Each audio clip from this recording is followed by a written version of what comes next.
ಇಲ್ಲ, ಅವಾಗಿಂದನೂ ನನಗೊಂದು ಆಸೆ ಇತ್ತು. ಯಾವುದೇ ಒಂದು ನಾನೇನೇ ಒಂದು ಕೆಲಸ ಮಾಡ್ತಾ, ಇವಾಗ ಎಕ್ಸಾಂಪಲ್ ಫೈಟ್ ಮಾಸ್ಟರ್ ಆದಾಗ್ಲೂ ನಾನು ಎಲ್ಲ ಈ ಎಕ್ವಿಪ್ಮೆಂಟ್ ಹೊಸ ಥರದ್ದು ಏನಾದರೂ ಒಂದು ಎಕ್ವಿಪ್ಮೆಂಟ್ನ ಪರ್ಚೇಸ್ ಮಾಡೋದೇ ನಾನು ಸ್ಟಾರ್ಟ್ ಮಾಡ್ತಾಯಿದ್ದೆ. ನೀವು ನಂಬಲ್ಲ, ಶ್ರೀ ಅಂತ ಒಂದು ಸಿನಿಮಾ ಮಾಡ್ಬೇಕಾದ್ರೆ ನನ್ನ ಸ್ಯಾಲ್ರಿನ ದುಷ್ಯಂತ್ ಅವ್ರ ಹತ್ರ ನಾನು ಪೂರ್ತಿ ಒಂದೇ ಸರಿ ಅಮೌಂಟ್ ಇಸ್ಕೊಂಡು ಅದಕ್ಕೆ ಇನ್ನೂ ಪ್ಲಸ್ 50,000 ಎಕ್ಸ್ಟ್ರಾ ಸಾಲ ಮಾಡಿಕೊಂಡು ಬ್ಯಾಂಕ್ ಹಾಕಿಂದನೇ ಅವಾಗ ಪೂರ್ತಿ ಒಂದಷ್ಟು ಐಟಮ್ ತೊಗೊಂಡ್ಬಿಟ್ಟಿದೆ. ನನಗೇನಂತಂದರೆ ಏನಾದರೂ ಒಂದು ಸಿನಿಮಾಗೆ ಒಂದು ಹೊಸ ಥರದ್ದು ಏನಾದರೂ ಒಂದು ಸಿಗುತ್ತೆ, ಏನಾದರೂ ಒಂದು ತೊಗೊಂಬರ್ಬೇಕು ಅಂತಂದರೆ ಅದ್ರ ಒಂದು ಎಕ್ಸೈಟ್ಮೆಂಟ್ ಜಾಸ್ತಿ ತುಂಬ. ಏನಂದರೆ ಇವತ್ತಿಗೂ ನಾನು ಕಲಿಯೋಕ್ಕೆ ಇಷ್ಟಪಡ್ತೀನಿ. ಏನೇ ಒಂದು ಯಾರೇ ಹೇಳಿರ್ಬೋದು, ಇವನ್ ರವಿ ಹೇಳಿರೋದ್ರೂ ನಾನು ಕೇಳೋಕ್ಕೆ ಇಷ್ಟಪಡ್ತೀನಿ, ನರಸಿಂಹಣ್ಣ ಹೇಳಿದ್ರು ನಾನು ಕೇಳೋಕ್ಕೆ ಇಷ್ಟಪಡ್ತೀನಿ, ಅನಿರುದ್ಧ ಹೇಳಿದ್ರು ಕೇಳೋಕ್ಕೆ ಇಷ್ಟಪಡ್ತೀನಿ. ಏನಂತಂದರೆ ಕಲಿಕೆಗೆ ಕೊನೆ ಇಲ್ಲ, ಯಾವತ್ತಿಗೂ ಕೊನೆ ಇಲ್ಲ. ಆ ರೀತಿ ಬೆಳ್ಕೊಂಬಂದಂಥವನು ಈಗ ಸಿನಿಮಾ ಮಾಡಾದ್ಮೇಲೆ ಫೈಟ್ ಮಾಸ್ಟರ್ ಆದಮೇಲೆ ಡೈರೆಕ್ಷನ್ ಮಾಡೋಣ ಅಂತ ಒಂದು ಅಂದ್ಕೊಂಡೆ. ಅಂದರೆ ಡೈರೆಕ್ಷನಲ್ಲಿ ಏನಿರುತ್ತೆ ಒಂದು ಚಾಲೆಂಜಿಂಗ್ ನೋಡೋಣ, ಒಂದು ಚಾಲೆಂಜ್ ತೊಗೊಳ್ಳೋಣ ಅಂದ್ಬಿಟ್ಟು ಡೈರೆಕ್ಷನ್ ಮಾಡಿದೆ. ಬಟ್ ಡೈರೆಕ್ಷನ್ ಮಾಡಿದ್ಮೇಲೆ ಸತ್ಯವ್ರು ಹೇಳ್ತಾ ಇದ್ದೀನಿ, ಗೊತ್ತಾಯಿತು ಅದರದ ಒಂದು ವೆಯ್ಟ್ ಎಷ್ಟು, ಜವಾಬ್ದಾರಿ ಎಷ್ಟು ಅನ್ನೋದು ನಿಜವಾಗ್ಲೂ ಗೊತ್ತಾಯಿತು. ನಿಜವಾಗ್ಲೂ ಎಲ್ಲ ಡೈರೆಕ್ಟ್ರಿಗೂ ನನ್ನಿಂದ ಏನಾದ್ರು ತಪ್ಪಾಗಿರೋ ದಯವಿಟ್ಟು ಕ್ಷಮಿಸಿ. ಬಿಕಾಸ್ ಆಫ್ ಏನಂತಂದರೆ ಒಬ್ಬ ಡೈರೆಕ್ಟ್ರ್ ಆದಮೇಲೆ ಅಷ್ಟು ಜನನ್ನ ಕರ್ಕೊಂಡು ಟ್ರಾವೆಲ್ ಮಾಡೋದಿದೆಯಲ್ಲ, ಅದು ತುಂಬ ತುಂಬ ಡಿಫಿಕಲ್ಟ್ ಕೆಲಸ. ನಿಜವಾಗ್ಲೂ ಅದು ಒಂದು ದೊಡ್ಡ ಅನುಭವನೇ ನನಗೆ ಆಗಿದ್ದು ಹೇಳ್ಬೇಕು ಅಂತಂದು. ಅದಾದಮೇಲೆ ಒಂದು ಪ್ರೊಡಕ್ಷನ್ ಮಾಡಬೇಕು ಅಂತ ಅಂದ್ಕೊಂಡು, ಏನಂತಂದರೆ ಇವಾಗ ನನ್ನ ಒಂದು ಮಟ್ಟಿಗೆ ನೀವು ಕರ್ಕೊಂಡೋಗಿ ಬೆಳೆಸಿದ ಮೇಲೆ ಒಂದು ರೇಂಜಿಗೆ ನಾನು ನನ್ನ ಫ್ಯಾಮಿಲಿ ನನ್ನದು ಎಲ್ಲ ಏನೋ ಒಂದು ರೇಂಜಿಗೆ ನಾವು ಸೆಟ್ಲ್ ಆದ್ವಿ.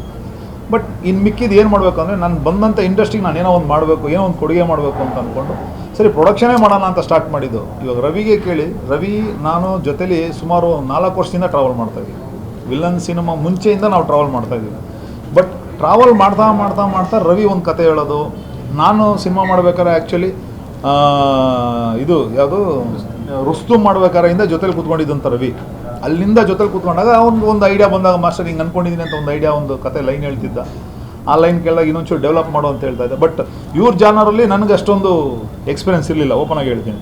ಬಟ್ ಒಂದು ರೇಂಜಿಗೆ ಇವನೇನೋ ತುಂಬ ಪ್ರಯತ್ನಪಟ್ಟು ಏನೋ ಒಂದು ಬರ್ಕೊಂಬಂದ. ಒಂದು ದಿವಸ ಹೋಗ್ಬಿಟ್ಟು ಮಾಸ್ಟರ್ ರಾಜ್ ವಿ ಶೆಟ್ಟಿ ಸರ್ಗೆ ಹೇಳಿದ್ದೀನಿ, ಪ್ರೇಮ್ ಸಾರ್ ಕಡೆಯಿಂದ ಹೇಳಿದ್ದೀನಿ, ಹಿಂಗೆ ಕತೆ ಓಕೆ ಆಗಿದೆ ಅಂತ ಅಂದ. ಸರಿ ಹೇಳಿದಾರಲ್ಲ, ಓಕೆ ಆಯಿತು, ಏನು ನೋಡೋಣ ನಡಿ ಅಂತ ಅಂದ್ಕೊಂಡ್ವಿ. ಬಟ್ ನಾನು ಕತೆ ಇನ್ನೂ ಫುಲ್ ಫ್ಲೆಜಾಗಿ ನಾನು ಕೇಳಿರಲಿಲ್ಲ, ಕೇಳಿ ಅವನಿಗೆ ನಾನು ಫುಲ್ ಫ್ಲೆಜಾಗಿ ಕೇಳಿರಲಿಲ್ಲ. ಬಟ್ ಆಯಿತು, ರಾಜ್ ವಿ ಶೆಟ್ಟಿ ಸರ್ ಹೇಳಿದ್ದಾರೆ ಅಂತಂದರೆ ಮುಗಿದೋಯ್ತು. ಯಾಕಂದರೆ ಅವರು ಆಲ್ರೆಡಿ ಗರುಡಗಮನ ನೀವು ನೋಡಿರ್ಬೋದು, ಒಂದು ಮೊಟ್ಟೆ ಕತೆ, ಆ ಥರದೊಂದು ಬೇರೆ ಜಾನರ್ ಸಿನಿಮಾನೇ ಮಾಡಿರೋದ್ರಲ್ಲಿ ಒಂದು ಪರಿಣಿತರು ಅವ್ರು ಹೇಳ್ಬೇಕು ಅಂತಂದರೆ. ಬಟ್ ರವಿ ಹೇಳಿರೋ ಕತೆ ಅವ್ರು ಇಷ್ಟಪಟ್ಟಿದ್ದಾರೆ ಅಂದರೆ ಏನೋ ಇದೆ ಇದರಲ್ಲಿ.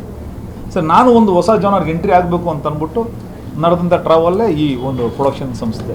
ಬಟ್ ಇದಕ್ಕೆ ನನಗೆ ಸಾಥ್ ಕೊಟ್ಟಿದ್ದು ನಿಜವಾಗ್ಲೂ ಹೇಳ್ತಾ ಇದ್ದೀನಿ ನನ್ನ ಪ್ರೇಮ್ ಮತ್ತು ರಕ್ಷಿತಾ ಮೇಡಮ್, ಇವರಿಬ್ಬರಿಗೆ ನಾನು ತುಂಬ ಥ್ಯಾಂಕ್ಸ್ ಹೇಳೋಕ್ಕೆ ಇಷ್ಟಪಡ್ತೀನಿ.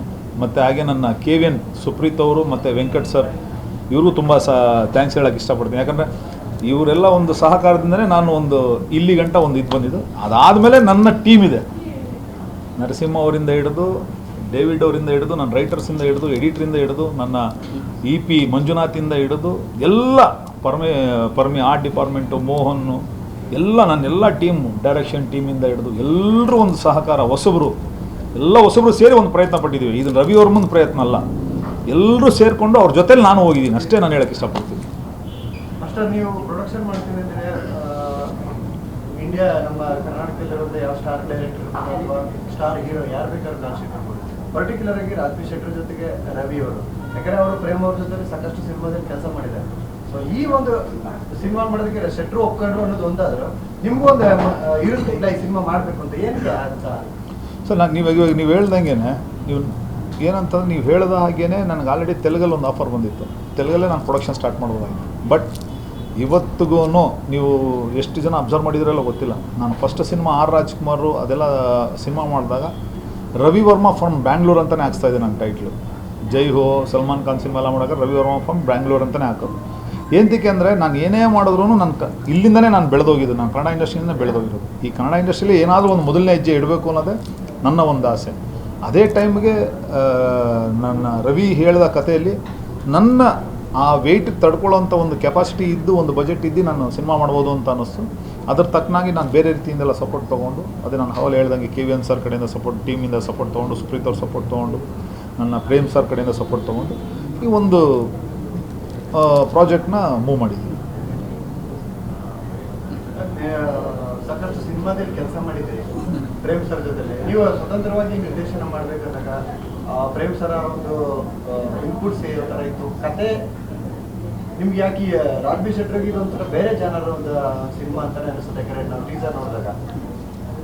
ಹೌದು, ಇದು ನಾನು ಕತೆ ಮಾಡ್ಬೇಕಾದ್ರೆ ಪ್ರೇಮ್ ಸರ್ ಜೊತೆ ಇದ್ದಾಗಲೇ ಅವರೇ ಹೇಳ್ತಾ ಇದ್ರು ಆಗಾಗ, ಏನು ಇನ್ನೂ ಎಷ್ಟು ದಿನ ಅಂತ ಜೊತೆಲೇ ಇರ್ತೀಯೋ, ಯಾರೋ ಒಂದು ಕತೆ ಮಾಡಿಕೊಂಡು ಮುಂದೆ ಹೋಗೋದು ನೋಡ್ಬೇಕು ನೀನು ಅಂತ. ಸೊ ಆ ಪ್ರಯತ್ನದಲ್ಲಿ ಒಂದು ಕತೆ ಮಾಡಿಕೊಂಡು ಪ್ರೇಮ್ ಸರ್ ಜೊತೆ ಮಾತಾಡಿದೆ. ಅವ್ರಿಗೂ ಕತೆ ಹೇಳಿರಲಿಲ್ಲ. ಸರ್ ಒಂದು ಜಾನರ್ ಮಾಡ್ಕೊಂಡಿದ್ದೀನಿ, ನಂಗೆ ಒಂಚೂರು ರಾಘ್ವಿ ಶೆಟ್ಟಿದು ಡೇಟ್ ಇಸ್ಕೊಡ್ಬೇಕು ಸರ್ ಅಂತ. ಹೌದಾ ಆಯ್ತು ಅಂತ ಒಂದೇ ಮಾತಿಗೆ ಅವ್ರು ಫೋನ್ ಮಾಡಿದ್ರು. ಅಲ್ಲಿಂದ ರಾಘ್ವಿ ಶೆಟ್ಟಿ ಸರ್ ನಿಮ್ಮ ಹುಡುಗ ಅಂದರೆ ಒಂದು ಸರಿ ಕಳಿಸಿ ಮಾತಾಡ್ತೀನಿ ಅಂತ ಹೇಳಿದ್ರು. ಸರ್ ಹೋದೆ, ರಾಜ್ ಸರ್ ಹತ್ರ ಕತೆ ಹೇಳಿದೆ.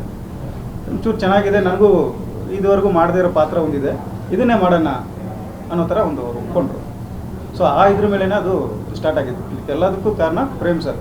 ಅದಾದಮೇಲೆ ಯಾರು ಇದನ್ನು ಯಾರು ಟೇಕ್ ಓವರ್ ಮಾಡ್ತಾರೆ ಅಂತ ಬಂದಾಗ ನನಗೆ ಮಾಸ್ಟ್ರು ರುಸ್ತುಮ್ ಅದಕ್ಕೂ ಮುಂಚೆಯಿಂದನೂ ಪರಿಚಯನೇ, ತುಂಬ ಕ್ಲೋಸ್ ಆಗಿದ್ವಿ, ಎಲ್ಲ ವಿಷಯಗಳನ್ನು ಶೇರ್ ಮಾಡ್ತಿದ್ದೆ. ಈ ಥರ ಇರಬೇಕಾದ್ರೆ ಮಾಸ್ಟರ್ ಈ ಥರ ಒಂದು ಪ್ರಾಜೆಕ್ಟ್ ಇದೆ, ರಾಘ್ವಿ ಶೆಟ್ಟಿ ಅವರು ಹೀರೋ, ನೀವೇನಾದರೂ ಒಂದು ಕೈ ಜೋಡಿಸಂಗಿದ್ರೆ ಮಾಡೋಣ ಮಾಸ್ಟರ್ ಅಂತ ಹೇಳಿದ್ರು. ಆ ಮಾಸ್ಟರ್ ಹೇಳಿದ್ರು, ನೋಡೋ ನಾನು ಈಗ ಈ ಟೈಮಲ್ಲಿ ಪ್ರೊಡಕ್ಷನ್ ಮಾಡಬೇಕು ಅಂತಲೇ ಇದ್ದೀನಿ, ಏನಂತ ನೋಡಿಕೊಂಡು ಒಂಚೂರು ಬಡ್ಜೆಟಲ್ಲಿ ಕರೆಕ್ಟಾಗಿ ಪ್ಲ್ಯಾನ್ ಮಾಡ್ಕೊಂಡು ಮಾಡಂಗಿದ್ರೆ ಮುಂದೆ ಹೋಗೋಣ ಕಣೋ ಅಂತ ಹೇಳಿದ್ರು. ನಾನು ಮಾಸ್ಟ್ರಿಗೆ ಒಂದು ಮಾತು ಹೇಳಿದೆ, ಮಾಸ್ಟರ್ ನಾನು ಏನು ಬಡ್ಜೆಟ್ ಹೇಳ್ತೀನಿ ಆ ಬಡ್ಜೆಟ್ ಒಳಗೆ ಮುಗಿಸ್ಕೊಡ್ತೀನಿ ಅಂತ. ಅದೇ ಥರ ಮಾಸ್ಟ್ರು ನಾನು ಏನು ಬಡ್ಜೆಟ್ ಹೇಳೋದನ್ನ ಅದಕ್ಕಿಂತ ನೀಟಾಗಿ ಅದರಲ್ಲೇ ಅವರೇ ಬಂದು ನಿಂತ್ಕೊಂಡು ಎಲ್ಲ ಮಾಡಿಕೊಟ್ರು.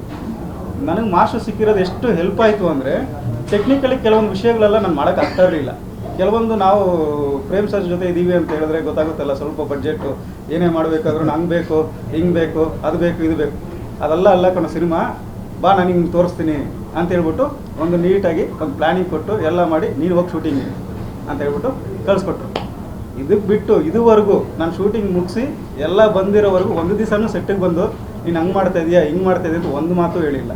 ನೀನು ಮಾಡ್ಕೊಂಬ, ಅದು ಏನೇ ಇದ್ರು ನಿನ್ನೇ ಬರ, ನಂದೇನಿದೆಯೋ ಪ್ರೊಡಕ್ಷನ್ ಮಾಡ್ಬೇಕಾದ್ರೆ ನನ್ನ ಕರ್ತವ್ಯ, ದೇವ್ರು ನೋಡ್ಕೊಳ್ತಾನೆ ಮುಂದೆ, ಅವ್ನು ಮಾಡ್ತಾನೆ, ದೇವ್ರು ಚೆನ್ನಾಗಿತ್ತು ಅಂದರೆ ಕೊಡ್ತಾನೆ, ಇಲ್ಲ ಅಂದರೆ ನಿನ್ನೇ ಬರ, ನಿನ್ನ ಪಿಕ್ಚರ್ ಏನಾಗುತ್ತೋ ನೀನು ನೋಡ್ಕೋಬೇಕು, ಇದು ಆ್ಯಕ್ಚುಲಿ ಹೇಳಿದ್ರೆ ನಿನ್ನ ಕೂಸು ಇದು ಅಂತಲೇ ಹೇಳಿ ಹೇಳಿ ಹೇಳಿ ಇಷ್ಟು ದಿನವರೆಗೂ ಕರ್ಕೊಂಡ್ಬಂದಿದ್ದಾರೆ. ಥಿಯೇಟ್ರು ರಿಲೀಸ್ ಡೇಟ್ ಕೂಡ ಅನೌನ್ಸ್ ಮಾಡ್ತೀವಿ, ಥಿಯೇಟ್ರಿಗೆ ಯಾವಾಗ ಬರುತ್ತೆ ಅಂತ. ಫೆಬ್ರವರಿ 6 ಅಂತ ಚಾಲೆಂಜ್ ಅನ್ನೋದಿರುತ್ತೆ, ಸಿನಿಮಾ ರಿಲೀಸ್ ಮಾಡಬೇಕಾದ್ರೆ ಬಿಸ್ನೆಸ್ ಮಾಡಿ ರಿಲೀಸ್ ಮಾಡೋದಕ್ಕೆ, ಅದಾದ್ಮೇಲೆ ಏನಾಗುತ್ತೋ ಇಲ್ವೋ ಅದು ಫಸ್ಟ್ ಸೇಫ್ ಆಗಿಬಿಡೋಣ. ರವಿ ವರ್ಮ ಮಾಸ್ಟರ್ ಮತ್ತೆ ಡೈರೆಕ್ಟರ್ ರವಿ ಅವ್ರು ಇಬ್ರು ರವಿ ಒಂಥರ 3 ಜನ ಟ್ರಿಬಲ್ ಆರ್, ನಿಮ್ಮ ಟೈಟ್ಲು ಕೂಡ ಟ್ರಿಬಲ್ ಆರ್ ಸೇಫ್ ಇದ್ದೀರಾ ಅಂತ. ಹೌದು, ಬಟ್ ಏನಂತಂದ್ರೆ ಬಿಸ್ನೆಸ್ ಅನ್ನೋದು ಯೋಚನೆ ಮಾಡ್ಕೊಂಡೆ ಸಿನಿಮಾ ಮಾಡಿಲ್ಲ ನಾವು. ಆ್ಯಕ್ಚುಲಿ ಒಂದು ಮಾಡಿದ್ದೀವಿ ನಾವು ಸಿನಿಮಾ, ಅದು ಸಕ್ಸಸ್ ಕೊಡೋದು ಅನ್ನೋದು ಭಗವಂತನಿಗೆ ಸೇರಿರೋದು. ನಮ್ಮ ಪ್ರಯತ್ನ ಯಾವುದೇ ಕಾರಣಕ್ಕೂ ನಾವು ಮಿಸ್ ಮಾಡಿಲ್ಲ. ನೋಡೋಣ ಇನ್ನು ಮಿಕ್ಕಿದ ಏನಾಗುತ್ತೆ, ಎಲ್ಲ ನೀವುಗಳಿದಿರಲ್ಲ, ನಿಮ್ಮ ಸಪೋರ್ಟು. ಆ್ಯಕ್ಚುಲಿ ಹೇಳ್ಬೇಕಂದ್ರೆ ಇವತ್ತಿನ ದಿವಸ ನಾನು ರವಿ ವರ್ಮ ಏನು ನೀವು ಹೇಳ್ತಿರಲ್ಲ, ಬಾಲಿವುಡ್ ಹೋಗಿದ್ದೀನಿ, ಟಾಲಿವುಡ್ ಹೋಗಿದ್ದೀನಿ, ಆಲ್ ಇಂಡಿಯಾ ಫುಲ್ ಹೆಸರು ಮಾಡಿದ್ದೀನಿ ಅಂತಂದರೆ, ನೀವುಗಳು ಯಾರೂ ಇಲ್ಲ ಅಂತಲೇ ನಾನು ಹೆಸರು ಮಾಡ್ತಿರಲಿಲ್ಲ. ಅಂದರೆ ಎಲ್ಲೋ ಒಂದು ಸಣ್ಣ ಕರ್ನಾಟಕದಲ್ಲಿ ಎಲ್ಲೋ ಒಂದು ಪ್ರತಿಭೆನ ಕರ್ಕೊಂಡೋಗಿ ಇಲ್ಲಿ ಗಂಟ ಬೆಳೀತಾವನೆ ಅನ್ನೋದು ಒಂಚೂರು ನೀವು ಎತ್ತಿ ತೋರಿಸಿರೋದಕ್ಕೆ ಎಲ್ಲ ಕಡೆ ನಾನು ನೋಡಿ ರಿಜಿಸ್ಟರ್ ಆಗಿ ನಾನು ಇಲ್ಲಿ ಗಂಟ ಬಂದಿರೋದು. ಅದನ್ನೇ ನಾನು ನಂಬಿಕೆ ಇಟ್ಕೊಂಡು ನಾನು ಬಂದಿದ್ದೀನಿ. ನೀವುಗಳೆಲ್ಲ ಬೆನ್ನು ತಟ್ಟಿ ಪ್ರೋತ್ಸಾಹಿಸಿದ್ರೆ ಇದು ನನಗೆ ಇನ್ನು ಮುಂದಕ್ಕೆ ಕಂಟಿನ್ಯೂ ಮಾಡ್ಕೊಂಡು ಹೋಗ್ತೀನಿ ಅಂತ ನನ್ನ ಇದು. ಬಟ್ ಇವಾಗ ಇವನು ಹೇಳ್ದ, ಈಗ ಇವನು ಕತೆ ಮಾಡಿದ್ರು, ಮತ್ತು KVN ಸರ್ ಕಡೆಯಿಂದ ಒಂದಷ್ಟು ಸಹಾಯ ಆಯಿತು, ಪ್ರೇಮ್ ಸರಿಂದ ಕತೆ. ಬಟ್ ಹಣ ಇದ್ರೇ ಎಲ್ಲ ಆಗ್ಬಿಡುತ್ತೆ ಅನ್ನೋದಲ್ಲ. ಬಟ್ ನನ್ನ ಹಿಂದೆ ನಿಂತವರು ಒಬ್ಬ ಕ್ಯಾಮ್ರಾಮ್ಯಾನ್ ಮತ್ತು ನನ್ನ ಎಲ್ಲ ಆರ್ಟಿಸ್ಟ್ಗಳು, ಓಪನಾಗಿ ಹೇಳ್ತಾನೆ, ಪ್ರತಿಯೊಬ್ಬರು ವೆಲ್ ಕೋಆಪ್ರೇಟೆಡ್, ಎಲ್ಲ ಪ್ರತಿಯೊಬ್ಬ ಆ್ಯಕ್ಟ್ರುಗಳು ಎಲ್ಲರೂ, ಮತ್ತು ನನ್ನ ಎಲ್ಲ ಟೆಕ್ನಿಷಿಯನ್ಸ್ಗಳು ಒಬ್ಬೊಬ್ರದ್ದು ಹೆಸರು ಹೇಳ್ಕೊಂಡು ಹೋದರೆ ತುಂಬ ದೊಡ್ಡ ಲೀಸ್ಟ್ ಇದೆ.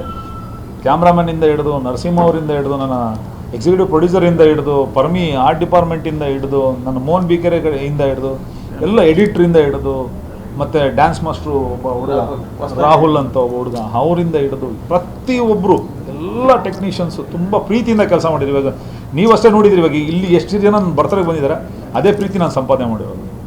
ಆ ಪ್ರೀತಿನೇ ರಕ್ಕಸಪುರದು.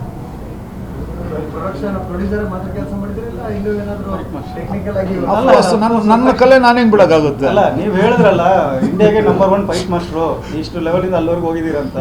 ನನ್ನ ಪ್ರೊಡಕ್ಷನ್ಗೆ ಅದು ಅವ್ರ ಪ್ರೊಡಕ್ಷನ್ಗೆ ನನ್ನ ಪಿಕ್ಚರ್ಗೆ ಅವ್ರು ಕರ್ಕೊಂಬರ್ದೇ ಇದ್ರೆ ಹೇಗಾಗುತ್ತೆ?